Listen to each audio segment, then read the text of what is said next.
Hello people, my name is Scott Grove, here to do a review on another guitar I just got today. This one will be probably of zero surprise to people who know me. This one is my 12th one of these that I currently own. Not that I have owned, but that I currently own. This is the 1975 mint condition Gibson S-1. Okay, and this thing is in as perfect condition as when it came off of out of the factory. So amazing sunburst. These were not available to the public until '76. What can I tell you about these? I will act like this is the first review because some people may not check the other 11 reviews I've done on all the other ones. This was a labor of love for Mr. Bill Lawrence, who did pretty much everything here. Gibson commissioned Bill during the 70s, during what's called the Norlin years, to make a bunch of what were supposed to be lower end instruments. And they gave Bill a very small budget and said deal with it. So what happened is Gibson came out with a lot of bolt-on neck guitars, which cut the cost down. Are they inferior in any way? No. Is there any difference between a bolt-on and a neck through and a glued in? No. Except for with the bolt-on you can take the neck off, put a shim in there if you need to. You can adjust it as much as you want, and if you ever break the neck, just throw a new one on.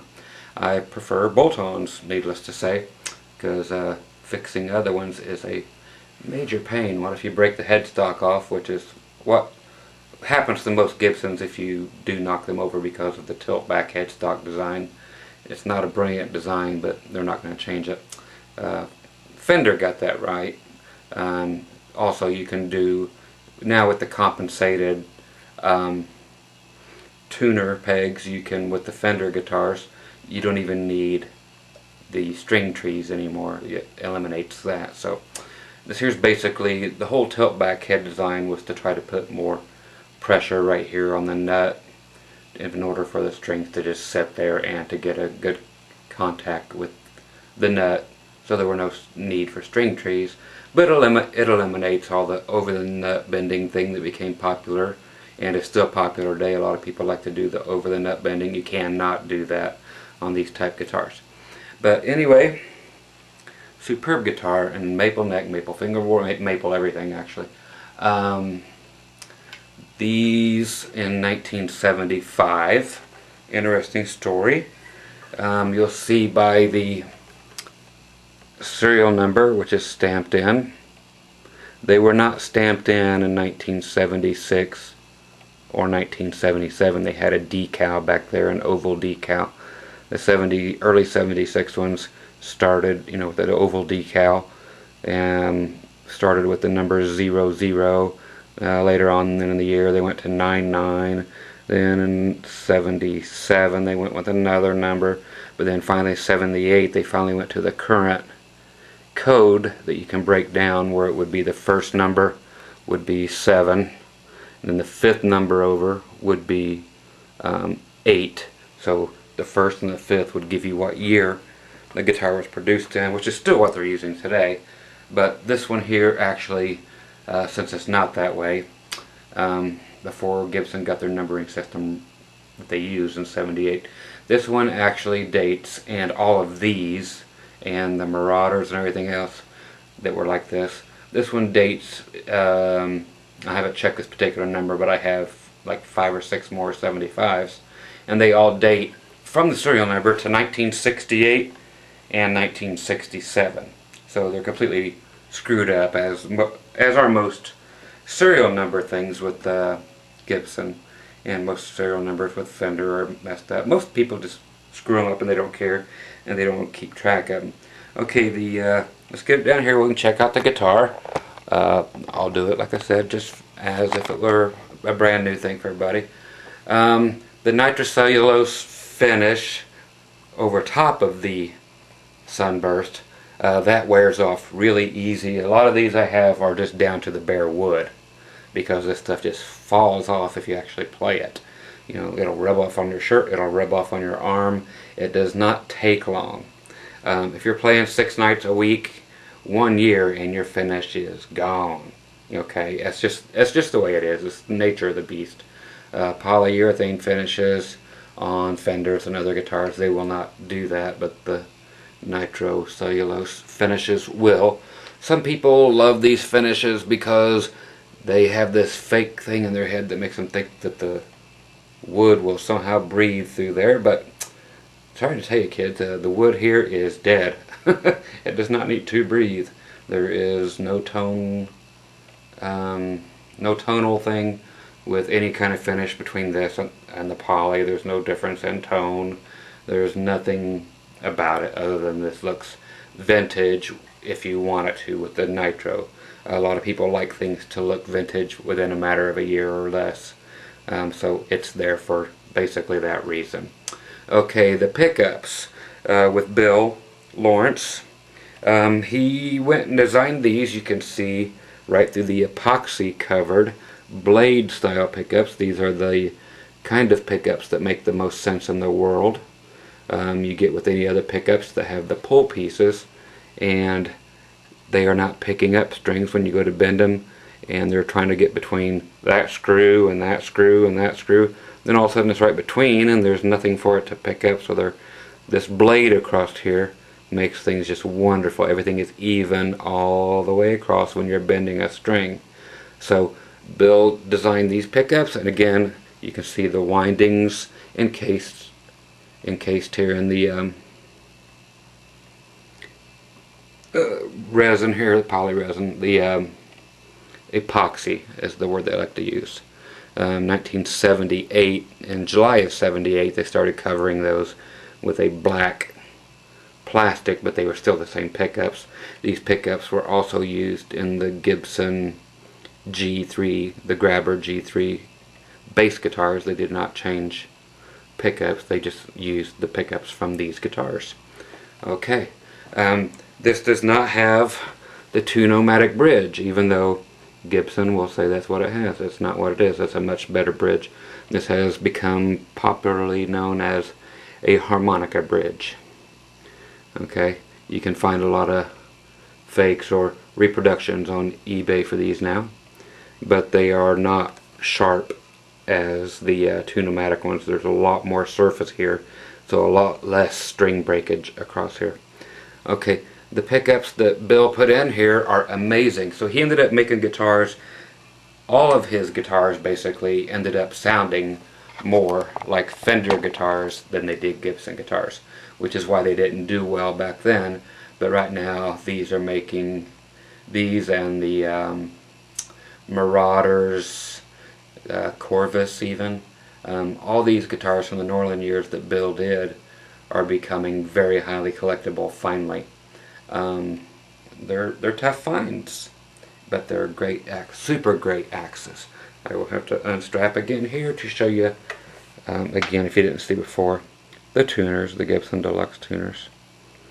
So everything original on this guitar. If you don't have these on yours, then yeah, they probably got changed out. 99% of people always went and put Grovers on these things back in the day. And it's nice to find one in mint condition with the chainsaw case that came with it, which is also in mint condition, and it's just superb.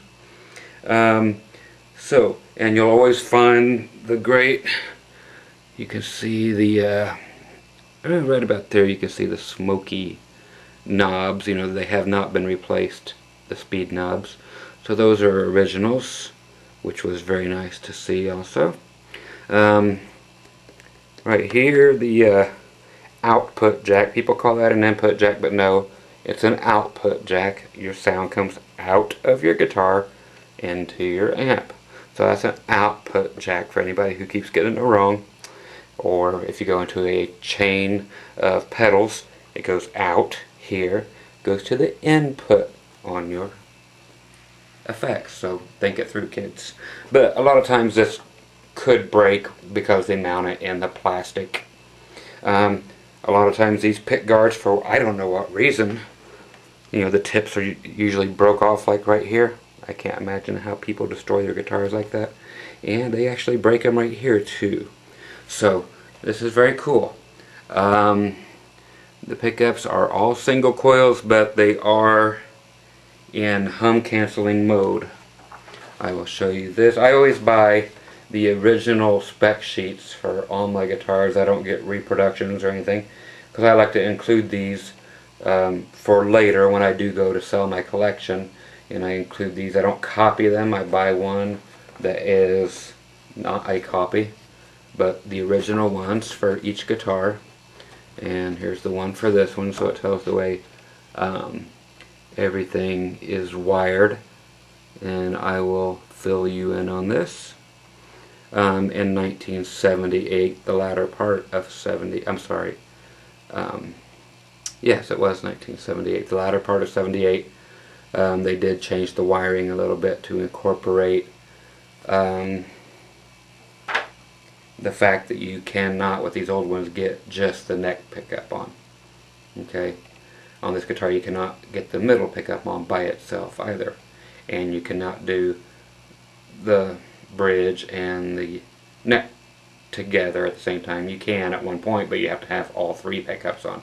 So they rewired it in 78, and I already have a review for that which you can check out. But these are the most amazing guitars. The neck feels amazingly familiar for Fender players. Okay, so you want a guitar that looks like a Les Paul, but which is actually comfortable because it's, you know, you got belly cuts, you've got arm cuts, so you're not going to hurt yourself like you would on a Les Paul, which is just cut. I mean, it's hard right down the edge, and your hand will go to sleep when you're playing if you rest your arm there. These are very, very comfortable. Okay, one volume, one tone, and a Veritone here, V-A-R-I-T-O-N-E switch. Positions 1 through 4.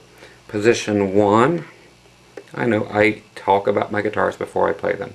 It's the way I do my reviews, kids, so if you don't like it, skip ahead. That's what the little button's for.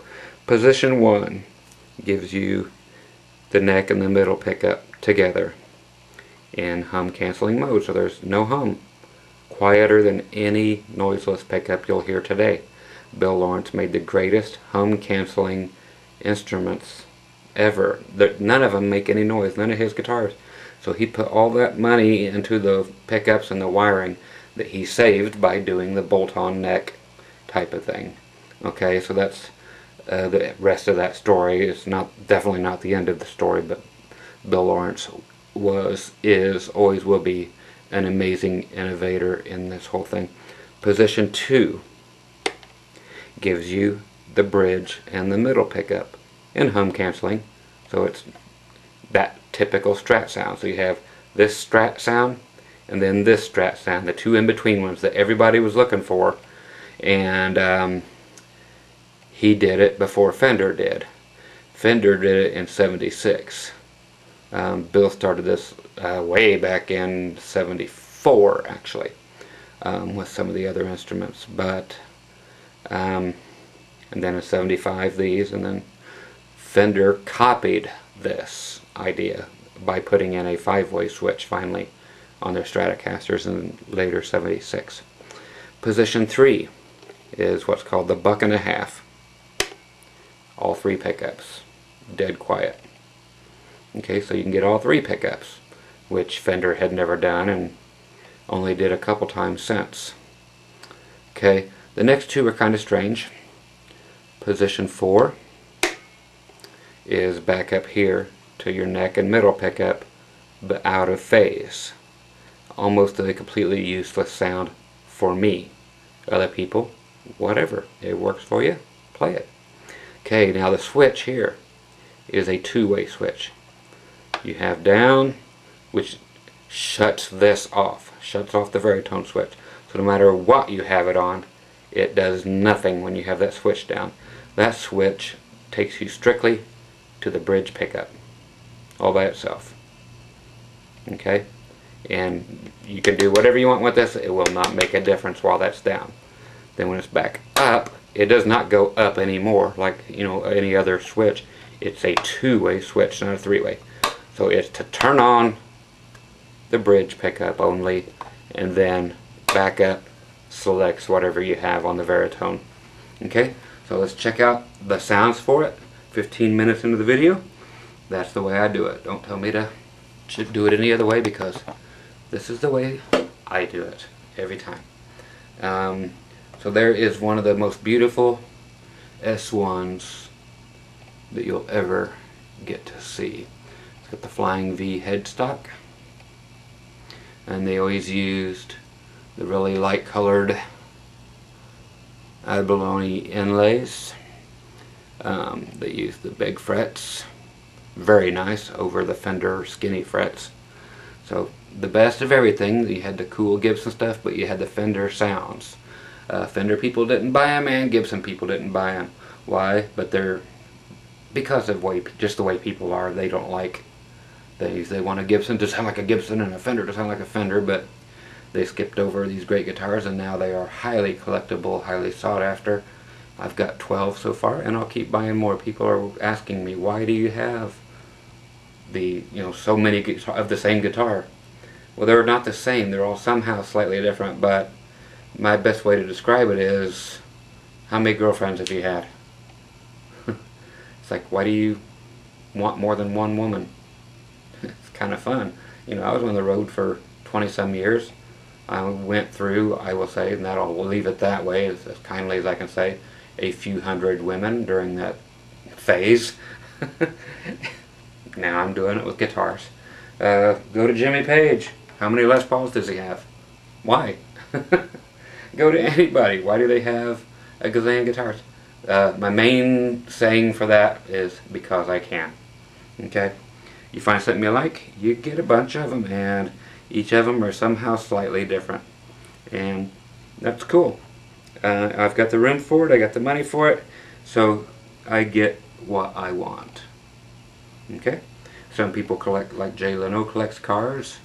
He's got, 40 or 50 of the same car. Why? Because he can. Okay, let's check out the guitar. Sound-wise, okay, yeah, 18 minutes into this, and I take everything nice and slow. I like to do the history first. Okay, so on any of my reviews, you'll generally have to skip 15-20 minutes into it before you hear a note. And I always play through my Johnson Millennium JM 150 modeling amp. Got a whole bunch of those too. Why? Because they quit making them, at least 10 years ago, and I don't ever want to play through anything else, so I have a bunch around just in case something ever happens. And I love reverb, so you'll hear lots of reverb. I love compression, so you'll hear compressors and other things, which is fun. Okay, so position 1, everything wide open here on the guitar, and it will remain that way. I will show you that the volume knob works. Got a little bit of dirt, haven't cleaned it yet today, and the tone knob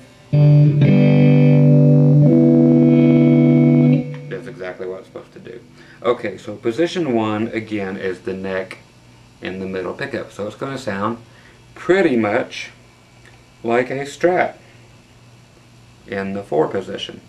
Okay, so here it is with the 65 twin reverb model on my modeling amplifier, a little compression and some reverb. Okay, and that's what's on here.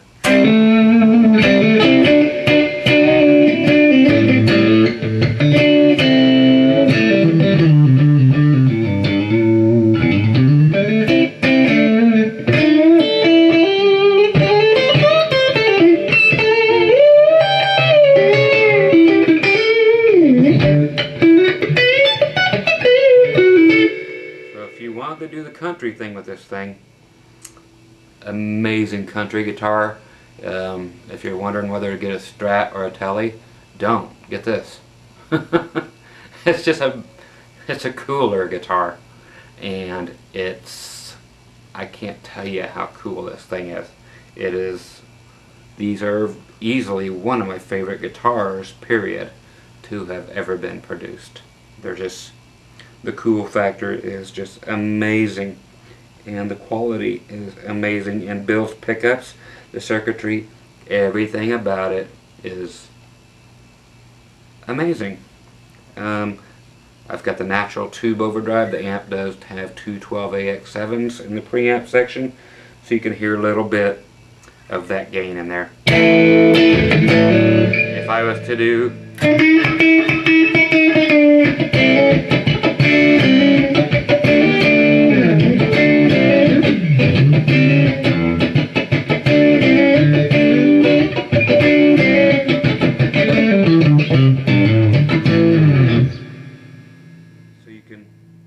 I love my reverb. Okay, so that's position number one. Position number two gives you the Strat 2 position, which are the bridge and the middle. And I'm just playing whatever off the cuff.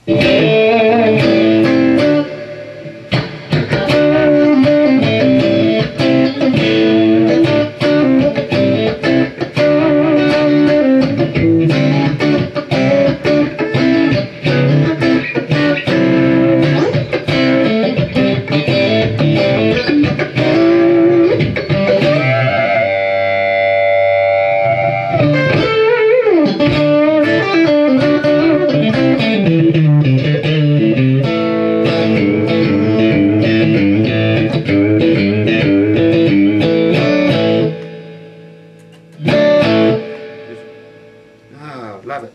Okay, position number three. Yes, I will get to the dirty tones in a little bit. Okay, we gotta start off clean, then get to the dirty stuff. Dirty, dirty, filthy. You've been bad. Position three makes sense. All three pickups. Okay, so if you have never played a Strat or any guitar where all three pickups can be on at the same time, you go to a Les Paul that has the three pickups. You can only do one pickup at a time. You can never get two together. It's just a horrible design, but at least these give you all kinds of things. Just a superb guitar again. Okay.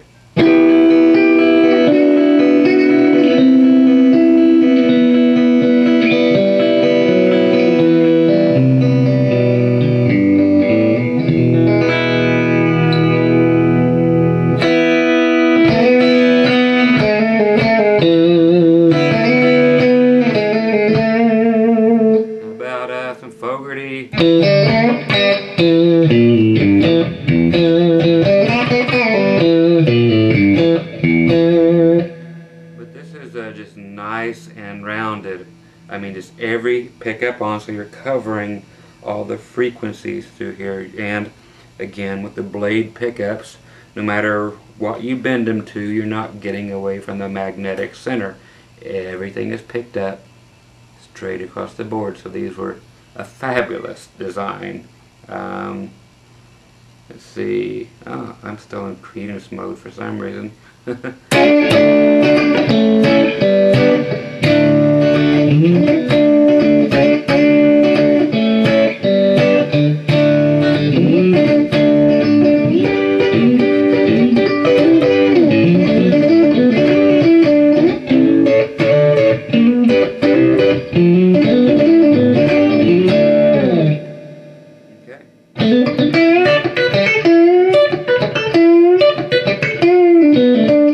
Country players.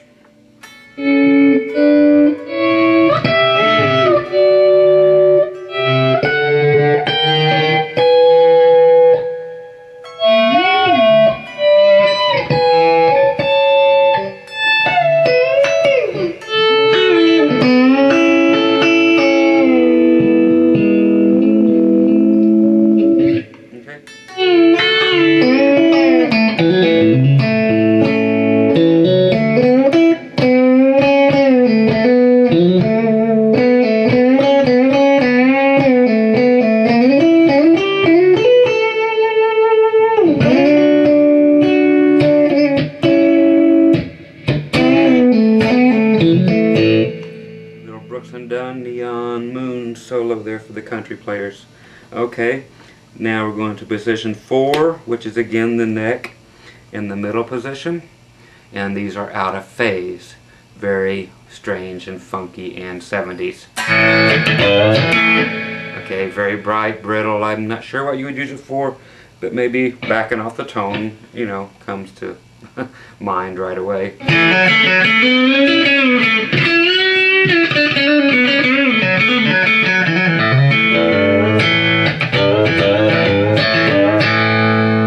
I was to back off the tone,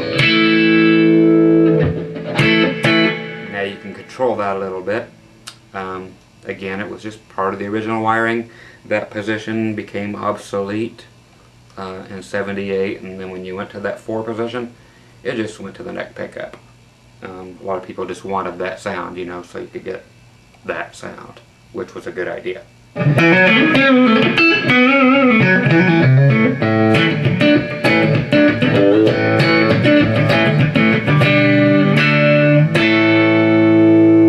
So there's the out of phase sound with the tone down to 5.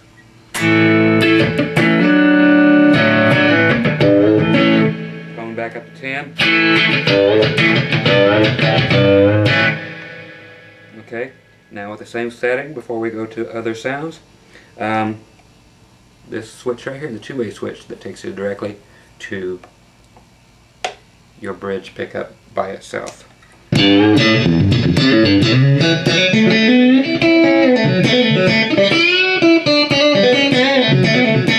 Okay, so country telly players that like this back pickup, you'll either love or hate that sound. Compare it to your favorite telly. The country players like to have, let's see, what was that? Delay, I think. Oh, I know, I gotta go to actually this.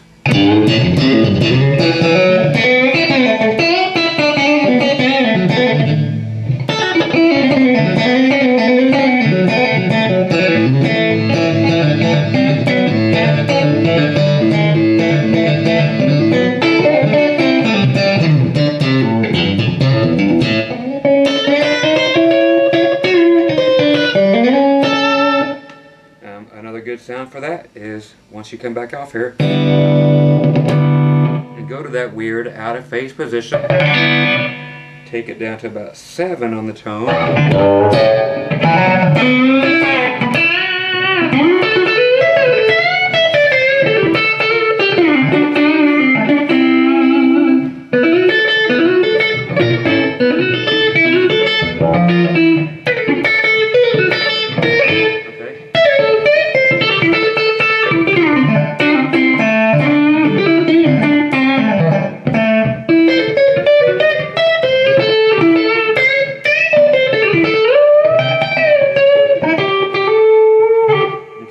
Kind of groovy sound and stuff.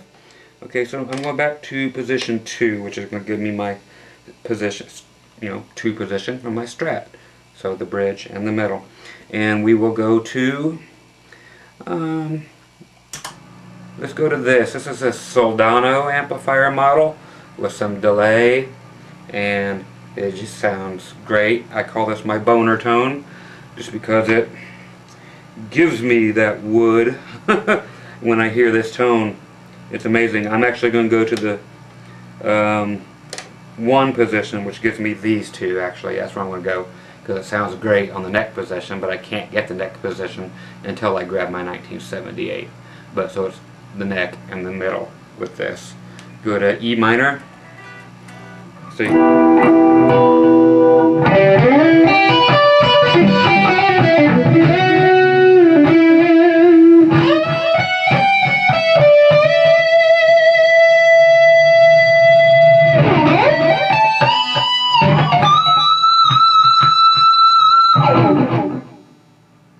I mean, it don't get better than that, kids. That's when you want that sound.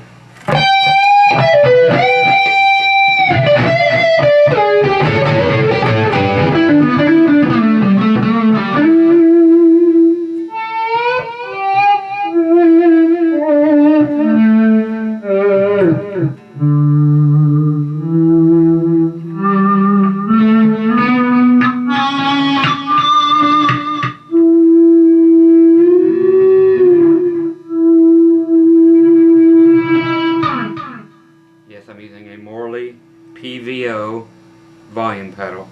I always leave my volume on my guitar on 10 since it does jack with your tone, and the Morley will not. But great sound there, huh? So again, that's the neck and the middle with the Soldano modeled amplifier with the delay, of course, and the overdrive, or the distortion actually. Just bringing the volume pedal down, and it's just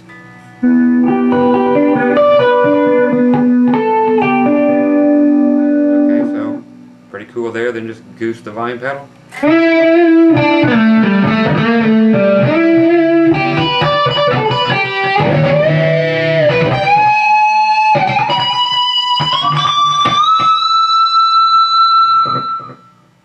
Groovy sounding unit.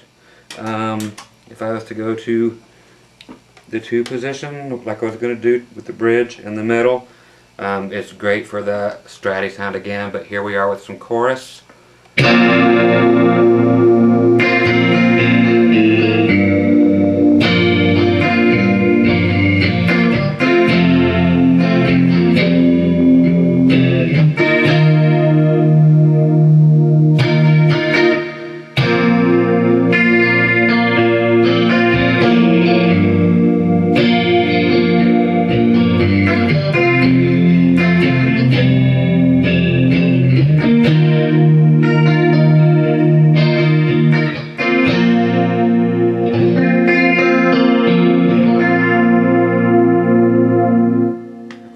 Purple rainish stuff going on.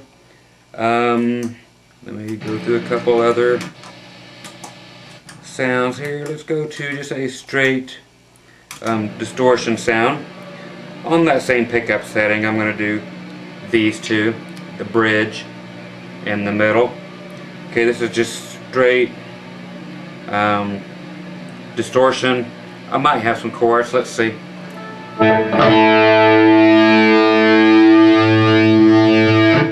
Yeah, little chorus in there too to fatten it up. So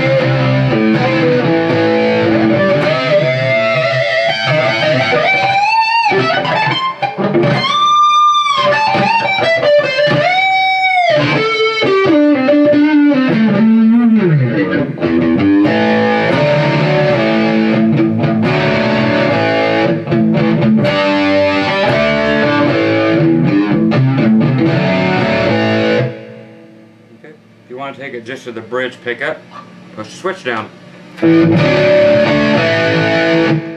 Don't sound like much difference, because the more distortion you put on things, the less anything matters. That's just the way it is, it's fact. My Fender Tremo Verb with lots of verb with all 3 pickups.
Neat sound.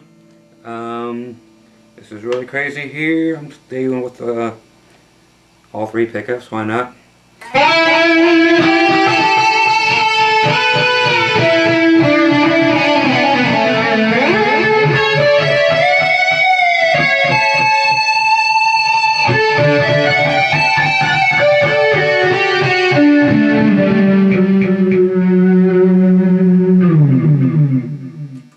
the rest of the stuff is just basic sounds. Here's a great clean sound, all three pickups.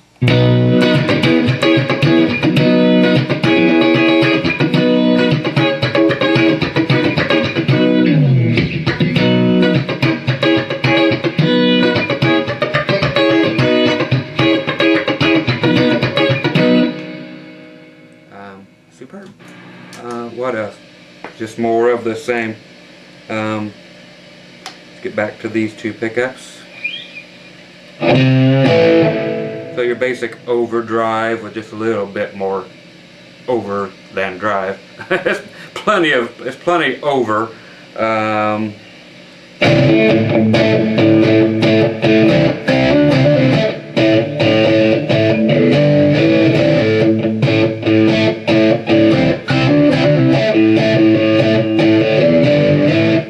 So you get the basic idea of the sounds. They're always great fun sounds. The envelope filter.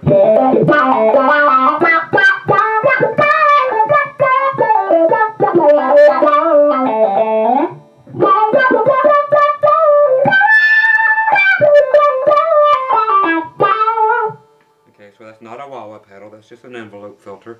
So for the Edie Brickell and New Bohemians sound, what I am is what I am.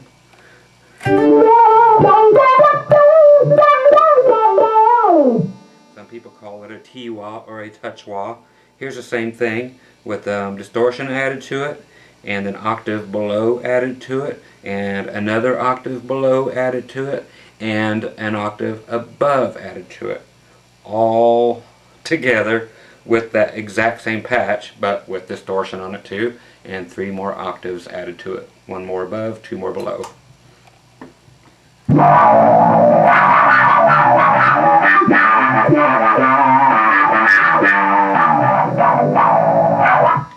Okay, I made this patch strictly for the song Frankenstein by the Edgar Winter Group.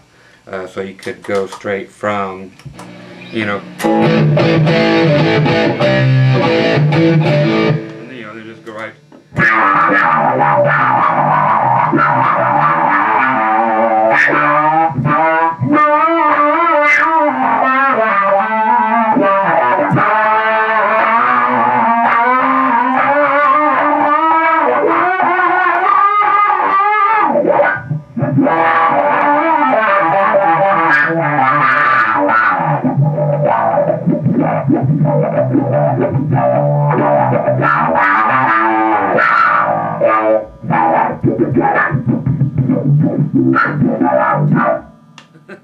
But it's great stuff. So back to the normal sounds. That's just basically it. So me having too much fun with this great axe. I just got it today, and I'll have to find out, but I think this one is my favorite of the 12 Gibson S-1s that I own. I have a couple up there that I really thought were special, and they are still, and they're going nowhere. No, you can't buy them yet until 2024. That's the year I turn 60. Then everything I have goes for sale. So people that keep asking me, somebody asked me for one of these for sale. I forgot to respond to them yet.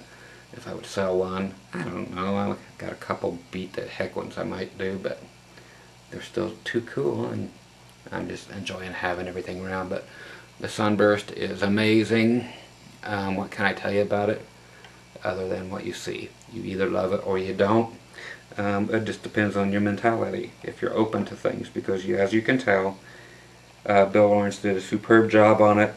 The wiring is great, the pickups are great, the sound is amazing, the neck feels amazing.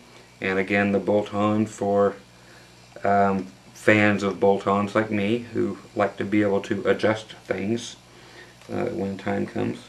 So if the humidity knocks out your set necks or your neck throughs and your truss rod can't take care of it, what do? You have to take it into the shop, have it heat treated and clamped and all that kind of junk, costs you a fortune. What do I have to do? I just undo a couple screws just a little bit, shove a guitar pick under there where it needs to go, and it fixes everything. So bolt on for me, thank you very much, but that's my preference. So great accent. I just can't say enough about it. I just love it. All three pickups, that's a great sound.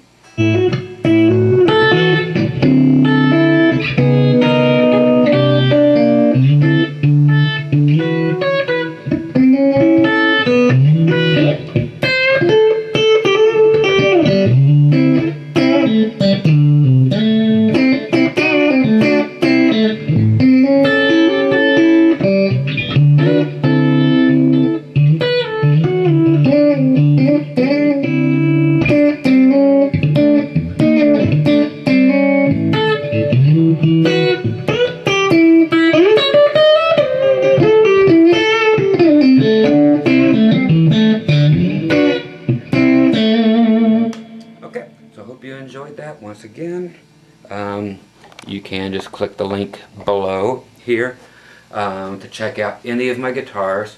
It just says check out all of my guitar reviews, and you can go to my website, and without having to mess around with everything on YouTube, and just see every guitar that I have reviewed. And all the guitars that I reviewed are my guitars.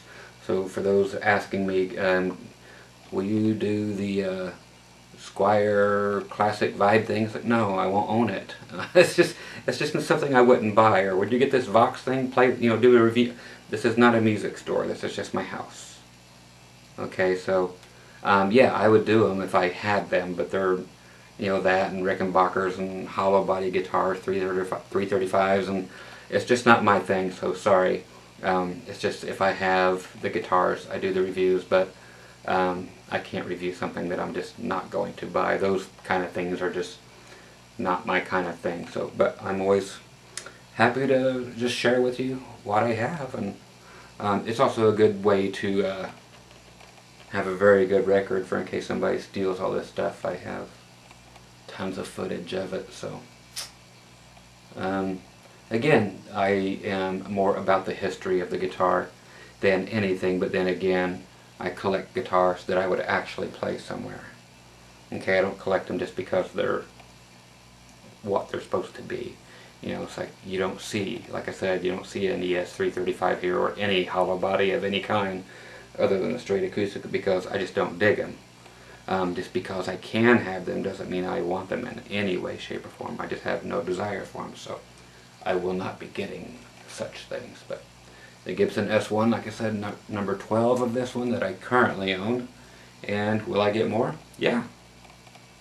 Why not?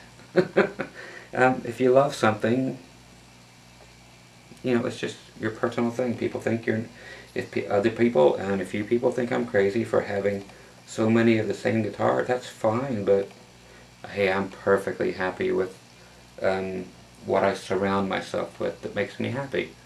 To look at each and every guitar and say, yeah, I would play that on stage, instead of saying, well, yeah, that's just there because it's really collectible, and it's like, these are all the things that I always wish I had, and now I do. So there you go, and I hope you understand that part too, and don't just give me a thumbs down just because I don't have the guitar that you like. I'm just doing the best to show you guitars.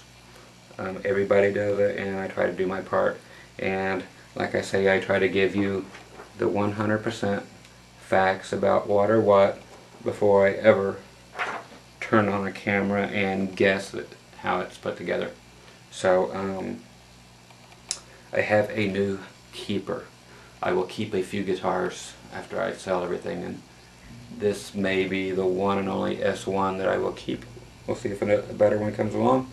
I can't see how it can get better. This is as good as it gets. So once again, Scott Grove with the Gibson 1975 S-1 with the 1968 to 67 serial number on the back of the headstocks, as they all had. and then they became available to the public in 76. And again, 76 and 77 will not have the stamped serial numbers. They will have an oval sticker on the back that they tried to put a little bit of the nitro finish over, but it quickly peels up and comes off. So Gibson's never been great at finishes, but somebody kept this one in the case and in the closet for all these years, so thank you for that. And I won't play it much because I just want to keep it pretty. So, but to know I have it and that I can lay down a track or take it to the occasional gig with it and really enjoy it. Hey, I'm going to enjoy it as much as anybody can enjoy anything, because it's a great axe. So, hope you enjoyed the review. I know I talk too much. It's just part of me. But what an awesome guitar. I don't think I've done a guitar review this long, but I really, really, really love these guitars and everything that Bill Lawrence ever did for Gibson in the Northern years. Like I said, Gibson, you know, shit on his head and did not want to let him make the good guitars, but he was supposed to be making like student models, and he ended up making some of the best guitars for me. Everything that he put out, I love. So it's not Gibson at all that I love. I'm a huge, I hate Gibson.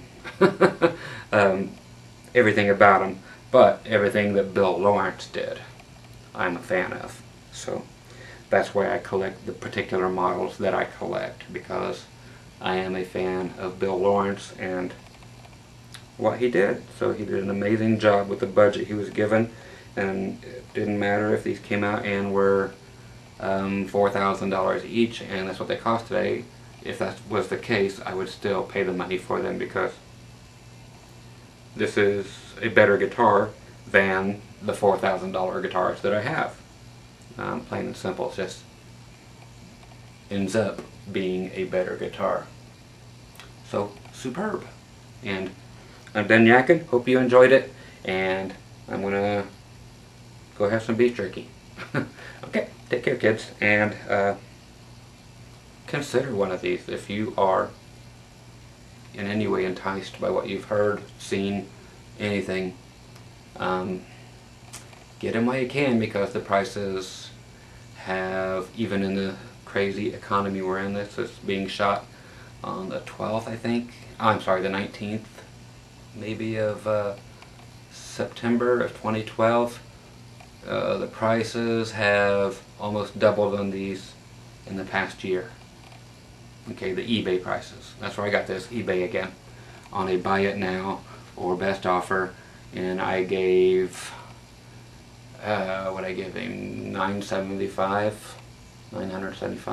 which I would have given much more, but good price, and that was, you know, or best offer, so I gave him my best offer and showed him my collection, and he wanted it to go to some place where it would be appreciated, and sometimes that is the deal maker, you know, just say, hey, look, here's my collection, it's going to hang with, you know, many others and be in the land of misfit toys, but I will appreciate this guitar for the next, however long I live.